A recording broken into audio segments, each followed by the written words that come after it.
When you start planning a cruise, it seems like a simple choice. The bigger the ship, the better the experience. But that's not always how it plays out. Mega ships deliver non-stop energy and options at every turn, while smaller ships offer a slower pace and a stronger connection to the sea. Each creates a completely different kind of vacation, and knowing the difference can make or break your trip. I'm gonna be honest, I wish I would have figured this out a whole lot sooner. Hey y'all, I'm Evan with Family at Sea, where we help make every cruise unforgettable. I've been on the biggest ships out there and the ones that feel a little more low key, and honestly, they couldn't be more different. One gives you something to do every second of the day, and the other gives you space to actually slow down. But that doesn't necessarily mean that one's better than the other. It just means the experience changes depending on what kind of ship you're on. So, in this video, we're going to take a look at what really separates the mega ships from the smaller ones, how they feel on board, what kind of crowd they attract, and what you actually get once you're sailing. If you're ready, I am. Let's go. Alright, y'all, before we get into it, here's how this one's going to work. We've got 7 categories: ship experience, vibe, food and dining, bars and lounges, entertainment, itineraries, and service. Each round, I'll give 1 point to whichever type of ship I think does it best. By the end, we'll see who comes out on top. But this isn't about telling you which one to book. It's about showing what makes each experience different. And along the way, I'll share which one I personally choose in each category. So with that out of the way, let's get started. If you've ever stepped onto a mega ship, you know the feeling. It's massive and every hallway leads somewhere new. There's a sense of scale that is hard to believe until you're in it. These ships are designed to wow you from the minute you board, with wide open promenades, smart elevators, and neighborhoods stacked on top of neighborhoods. And they feel like floating cities, and that's kind of the point. You can spend an entire week on board and still stumble across something new every day. And smaller ships hit completely different. You can walk from one end to the other without getting lost, and the design feels way more connected with the ocean, never far away. You start to recognize faces, and crew members remember your name. It's less about spectacle and more about rhythm. You notice the ship moving, the sound of the water, and the pace of the day slowing down. And it's familiar in a way that the big ships really never try to be. And the truth is, neither approach is wrong. Mega ships are built to keep you entertained from morning till night, while smaller ships are built to remind you that you're at sea in the first place. And at the end of the day, it's really not about how big the ship is. It's about what it's built to give you. One is designed to fill your schedule, and the other gives you room to breathe. This category is tough because I genuinely enjoy both approaches. A lot of it depends on what I'm looking for at the time.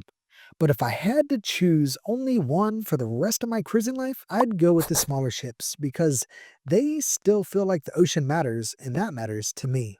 But whether you're drawn to the scale of a megaship or the simplicity of a smaller one, the planning part still takes some coordination before you ever step on board.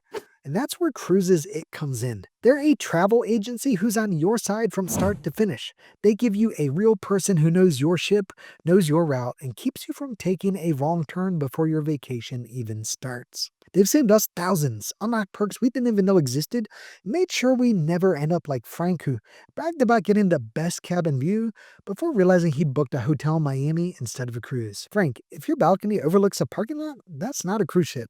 With their low price guarantee and real humans who actually know what they're doing, Cruises It makes cruising easier, cheaper, and way less stressful. So click the link in the description below or call the number on the screen and tell them Evan from Family at Sea sent you. You'll be glad you did. Vibe might be the hardest thing to explain because it's more about feeling than features. On a mega ship, everything's loud, energetic, and always in motion. There's music pumping on the pool deck by 9 in the morning, game shows and trivia scattered across 10 different venues, and a different party theme every night. It feels like the ship never sleeps. And for a lot of people, that's exactly what they want. You can be social without trying. You just walk out of your cabin and something's happening. Small ships, on the other hand, move at a different pace. You still get the live music and poolside games, but the energy is more relaxed. People linger after dinner instead of rushing to the next event. Bars feel like hangouts instead of nightclubs, and you actually get to know other guests instead of just passing them in the crowd. It feels less like a resort and more like a community that only exists for a week. Now, neither is better, they're just different. The bigger ships are built for momentum, the smaller ones are built for connection. But for this category, I'm again giving the point to smaller ships. Not because they're calmer, but because the best part of cruising for me has always been the people. And on smaller ships, you can actually see those same faces again and again, so the connections stick. When it comes to dining, megaships are built for variety. You can eat somewhere different every night of the week and still not cover it all. There are steakhouses, sushi, Italian, barbecue diners, cafes. Honestly, guys, it's endless. And that kind of choice keeps things exciting. You can make each night feel new and try something spontaneous and never have the same experience twice. But that variety also brings a bit of FOMO. You start second guessing your picks, wondering if you skipped the best meal on board because you went to the wrong venue or booked the wrong night. It's not a bad problem to have, but it can feel like you're racing to taste everything before the week's over. And I know that from personal experience. Meanwhile, smaller ships do the opposite with fewer restaurants and fewer decisions but stronger connections. Dining in the same venues, you'll often have the same servers night after night. By day two, they already know your go to drink or your favorite dessert. It feels relaxed and familiar and more like being welcomed back than just being served. Now, I'll say this, both have their charm, but for me, the win for this category goes to the mega ships. I love the adventure of it, the freedom to try something new every night and still have a few surprises left on the menu when the cruise ends. When it comes to things to do on board, megaships are basically built for sensory overload, but in the best possible way. You've got water parks, skating rinks, arcades, comedy clubs, roller coasters, live music in every corner, and bars that all feel completely different from one another. You could spend an entire cruise just exploring what's inside the ship and still miss a few spots. It's a floating playground where boredom doesn't stand a chance. And smaller ships go in a totally different direction. You won't find surf simulators or laser tag arenas, but what you do get feels more intentional. Trivia that actually draws a crowd, live music that invites conversation instead of drowning it out, or a cozy lounge where you end up talking with strangers who feel like friends by the end of the night. The focus shifts from big productions to smaller moments that actually stick with you. Megaships are perfect if you like having options and a little chaos in the best sense. There's always something happening somewhere. Smaller ships are for the cruisers who don't need constant noise to have a good time. As much as I love the calm of smaller ships, I like having the choice that comes with the bigger ones. They still give me space to find that same calm. I just have to be more intentional about seeking it out. So the point here goes to the megaships. Entertainment is one of those areas where the difference between megaships and smaller ships really shows. The big ships pull out all the stops with full-scale Broadway shows, gravity-defying acrobatics, and aqua theaters where divers leap from platforms that make you hold your breath before they even jump. What grabs you is the sheer scale of it all, from the staging and lighting to the feeling that you're witnessing something that really shouldn't even be possible at sea. The smaller ships just can't match that level of production.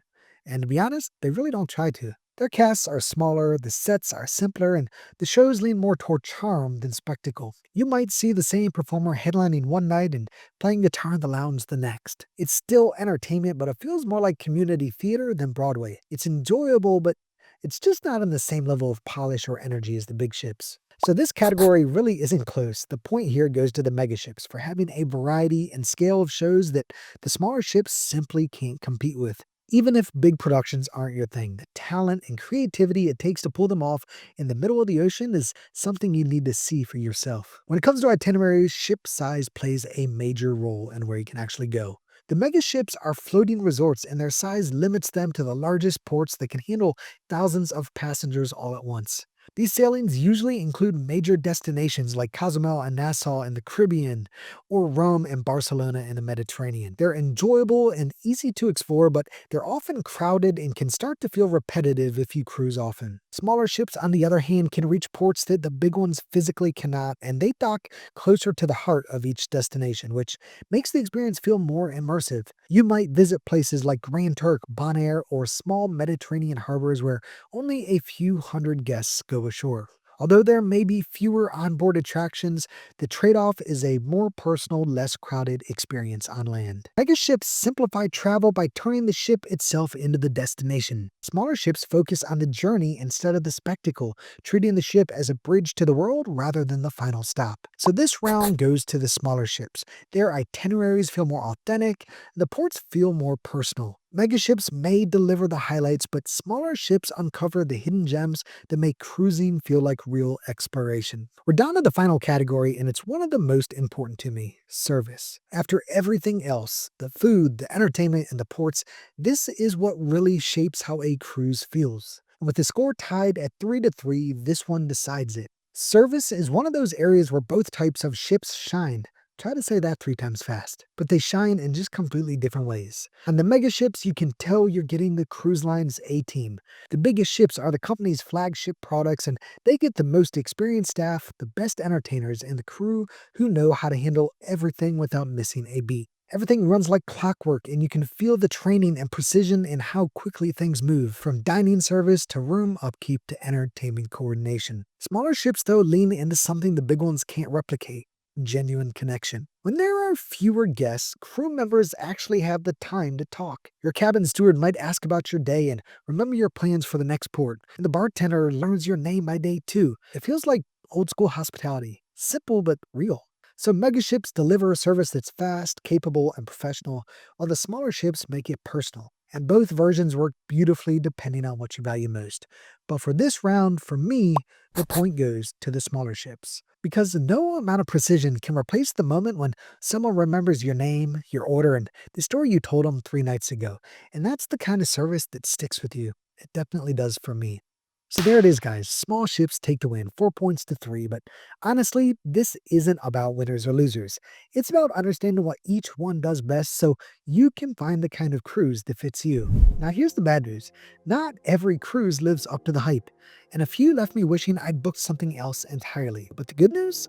Some ships were so good I'd get back on them tomorrow. So don't stop here. Come hang out with me in that one where I share 5 cruise ships I'd book again tomorrow and 5 I'll never book again. If you're ready, I am. Let's go.